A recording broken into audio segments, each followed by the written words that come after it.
Hey everyone, it's me, Shemp, and today we're taking a look at the long-awaited— Go! We need 50 cc's of chili dog! Clear! Hey everyone, it's Mel the Honeybee, and that's Shemp. While we wait for the paramedics to do their thing, maybe I should introduce myself. So, like I said, my name's Mel. I'm an online digital artist who you've probably seen on Canadian Guy Ace channel. So, real quick, my history with Sonic is very odd. It's non-existent, but also exists. I know as a kid I really wanted to play Sonic. It always looked super fun seeing people basically speedrun every level. But then you tell me there's actual platforming? What? My dumb little baby brain couldn't comprehend going fast and platforming. But I'm an adult now, I think. I remember my first Sonic game was actually on the Wii, and before you say anything, no, it wasn't Sonic Unleashed. It was actually Sonic 1. Then it was Sonic Unleashed. But anyway, I discovered that Sonic was a blast to watch, but playing it wasn't exactly my cup of chili dogs. Oh dear God. I just wasn't too keen on the idea of replaying every level a bunch of times just to master it. If anything, if I really like a level, I'll replay it like once or twice. So I relied on Let's Plays and reviewers to expose me to Sonic. A few years passed and something unfortunate happened. I should preface that as an artist, I find inspiration from a lot of things. That's how you evolve and grow. Inspiration can be really good and really bad. So I drew Sonichu art. Like, a lot of it.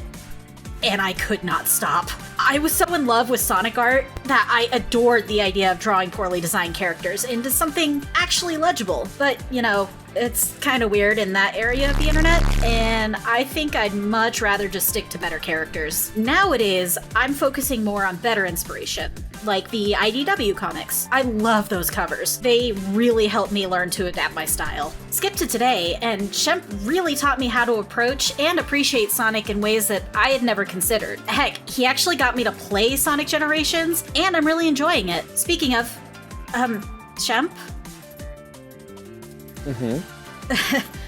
Hey. Anyways, yes, today we'll be looking at Sonic Colors Ultimate with Mel here, because she's never played the game, but always heard it was one of the better ones. Yeah, as an artist, I'm also extremely excited to play Sonic Colors because, you know, colors. Yes, very good, Mel. Those are colors. Oh God, I just hope I don't piss off a majority of the Sonic fans. I keep dreaming. So, should we start with the story? Sure! Oh, what are you doing? Finding the story. Oh, come on, don't be an asshole. All right, fine. Eggman do bad and Sonic saves the day. Okay, so Eggman decides to capture all these planets and chain them together so he can make a big intergalactic amusement park. He's using the energy from these aliens called Wisps to power his machines. The game doesn't really explain how all this started though. It literally starts with 2 levels first and then gets into the story. Oh, I love that. Really?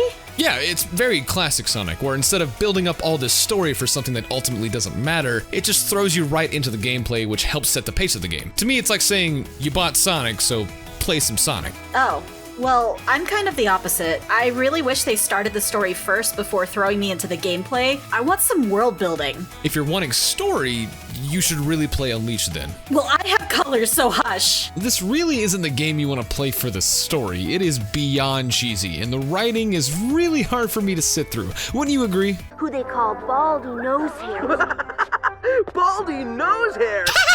Look, the story is extra rigatoni and the writing is very much for kids, but that's actually something I really like. I will say though, it's hard for me to get into the story when the cutscenes look so bad. I don't really understand why they didn't do what Reignited and Insane did by reanimating the cutscenes. Well, see, this is a remaster. Those two are remakes. Almost everything in this game is what it originally looked like on the Wii back in 2010. Since the Wii displayed at a lower resolution, these cutscenes were made in-engine and then rendered as a video file so the Wii could load it faster. Wait, so it's not a remake? Nope. And you can thank Activision for confusing everyone on the differences. Okay, well, I retract my statement. Oh no, it's fine, because I agree. For the remaster, they decided to use AI upscaling for the cutscenes, and dear God, you can tell. Sometimes it looks like Sonic is just a wiggling blue blur.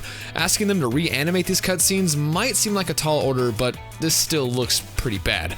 Luckily though, the game itself looks good. Oh, that was actually going to be my next question. In terms of visuals, how much is different? Well, most of the core design are all the same. The main thing that I'm noticing is that they hyper smooth every model for some reason. So yes, it looks really good, but that's gonna make the Switch load times pretty long. For both me and Mel, we were playing on a PS5, so the load times were actually really fast. Which helps a lot because I want to stare at these levels as quickly as possible. I love how these themes look. Each world is very pretty, and I like the added bloom to them. When the game was being marketed, people online were really quick to judge it on the amount of bloom they were using, which seemed kind of silly. I think it complements the game's actual colors.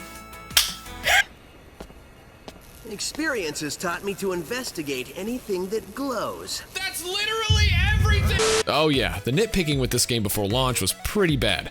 Nowhere near as bad as the Crash fandom with Insane, but still pretty bad. I also like the way the game looks. I mean, at its core, it's a Wii game. I'm just happy it's on more platforms. I'm honestly surprised as well that I've never covered this game before, so I suppose I should get into the gameplay. Sonic Colors is another boost game similar to Unleashed in Generations, but the boost is very much just an option, which I think is really interesting. It's nice to see the boost as being treated as another ability for Sonic rather than relying on it to actually play the level. Yeah, they rarely give you any boosts now that I think about it. I'm still extremely new to Sonic, so coming from Generations really highlights how little boost is actually used, which is very odd. The boost is clearly designed to make you zoom through levels, but these levels aren't designed with boost in mind. Sonic already goes pretty fast, but it feels like when I do get the chance to boost, it's over immediately. And as someone who frequents the boost games, it was also jarring for me to mentally switch my playstyle. Because the boost is there, my brain wants to do it as much as possible, but the game quickly reminds you not to and to do precise platforming instead. Now, Sonic's controls are tightened here, so the platforming feels good. It just really clashes with the speed I'm trying to achieve. If you haven't played Sonic Colors before, the main gimmick of the game are the Wisps. These little aliens give Sonic temporary abilities to help him get to new sections of the levels. You can ignore most of them if you don't want to use them, but these do unlock new shortcuts. The main thing that bothered me with them is how long it takes to activate some of them. Like, good lord, the Cube Wisp completely destroys the pace of the game. I personally also really like the controls. Sonic felt very snappy to control. It's so responsive that even when you slightly tilt the stick when he's running, you can see Sonic's head tilt in that direction. It also helps me that the camera is so far out. My biggest problem with 2D Sonic was how I couldn't see anything ahead of me. This really helps a lot. I also opted for turning off the tips, and I still managed to understand how the game worked. It took a bit of learning and experimenting, but I think that's fun. It can be frustrating though. Like, I didn't know how you could air dash until I was already like 2 or 3 hours in. Sonic also has a double jump now, which works every now and then. See, the jump feels like it speeds up near the peak of the jump. I don't really know how to explain it, but it feels very odd. I also learned from Shemp that there's a new mechanic that they added. If you time your homing attacks, you can do a sweet spot homing attack, I think it's called. I'm not really sure, but essentially you'll hear a different sound effect and get a rainbow trail. It's really satisfying. Speaking of sound effects, dear lord, what the hell happened? Oh, thank God it wasn't just me. I think my soundbar almost exploded at least 4 times during my recording sessions. The audio mixing in this game, it gets pretty bad. And that's not the only glitch. Mel didn't really get any bugs in her playthrough, and I also didn't get a lot, but I received a good chunk. But most of my bugs were pretty minor, as you can see. Pop-in never bothered me, it's a pretty tame thing. And I think everyone got this bug where the level intro just didn't play. Again, pretty minor stuff. The main thing that was worrying is when the hub world bugged out and started flashing.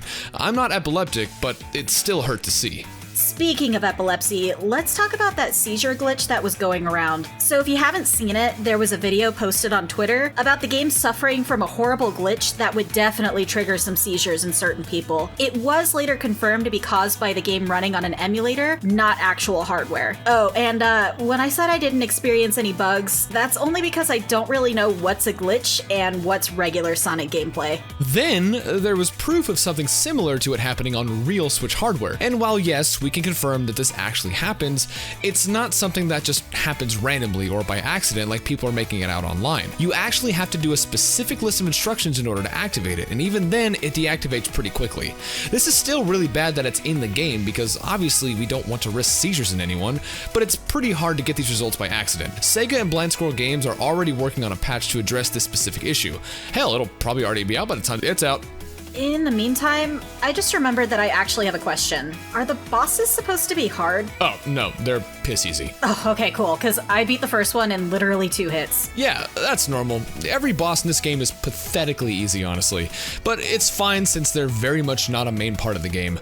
You'll be busy with all of the other levels, which, by the way, there are a lot of. Typically in a Sonic game, there's a bunch of zones with 2 acts.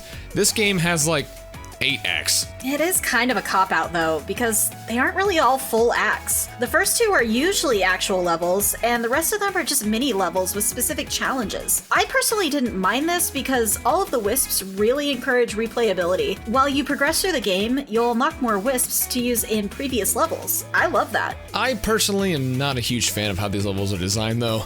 It's very much stop go with no true flow to it all, especially the later acts in the worlds where it's nothing but gimmicks. I'd much rather take longer fleshed out levels like Unleashed than short bite-sized one-off levels like this. It just makes me feel like I wasted my time. I really didn't have a problem with that, but I'm assuming that's because I'm not a veteran player like you are. I personally think the levels are long enough to be fun, but short enough to encourage replayability, except the bosses. There's really no reason to go back to those. Huh, except for this one. Release the big boy! Big boy? Is it hot in here? Also, dude, that music, my god. Oh yeah, so they remixed nearly the entire soundtrack and it's all pretty good shit. What's not good shit is the content we got for buying the game physically. See, over in Japan, they got a really cool art book that had notes and lore, new drawings, a Sonic coin, and a CD with the game. It's cool as hell, and I'm so upset that I didn't get it. What we got was... so... this is overstock. See, people were supposed to get this when the movie came out last year, but then the world went into lockdown immediately after the movie hit theaters, so Sega had a bunch of these things. It's good to see the overstock curse of Sonic Colors still in effect, because back in 2010 they did the same exact thing with the overstock Sonic hats in the UK. Oh, I'd much rather have one of those. Give it. No, stop. Stop. Give No, it stop. to me. No. Quit it. I Stop. want it. No, Stop. give it. No, Give stop. it. Give go it. over there. Go. Give it. Go. No. Go. Stop. I think the only thing that I forgot to mention was the new Rival Rush. It's nothing really special, it's just a race with Metal Sonic in a few levels. It very much looks like a hot singles in your area type of graphic though. Shemp, wait, you completely glossed over the customization. So now, throughout the levels, you see these little medals? These are actually currency for the customization. Here, you can change up Sonic's appearance by swapping out his gloves, shoes, boosts, aura, etc. It's all really neat stuff and encourages replayability, but why can't I change Sonic's actual color? As far as I can tell, the only way to do that is to play the multiplayer. And even then, there's no yellow Sonic, which is unacceptable. Why does that matter? No reason. Yeah, the multiplayer is neat. It's just a collection of levels with some level design aspects taken from the Genesis Sonic games. It's also how you get the Chaos Emeralds, so you can play them by yourself if you want. So what should you do? Shelve it or trash it? Well, Sonic Colors is good.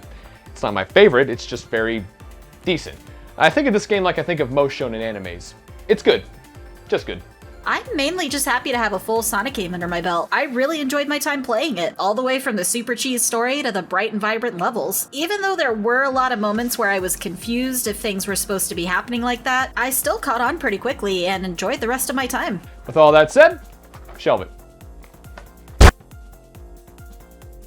Hey guys, I just wanted to say thank you so much to Shemp for having me on his channel. This was a huge honor. It's my first time doing anything like this, and to do it with somebody like Shemp is fantastic. I think I can speak for all of us when I say welcome back to YouTube. We're really happy you're back from your hiatus. That being said, if you're interested in my work, my username is MelTheHoneyBee on Twitter and Instagram, as well as here on YouTube. I do plan on making some videos in the future. Can't wait to see you guys there.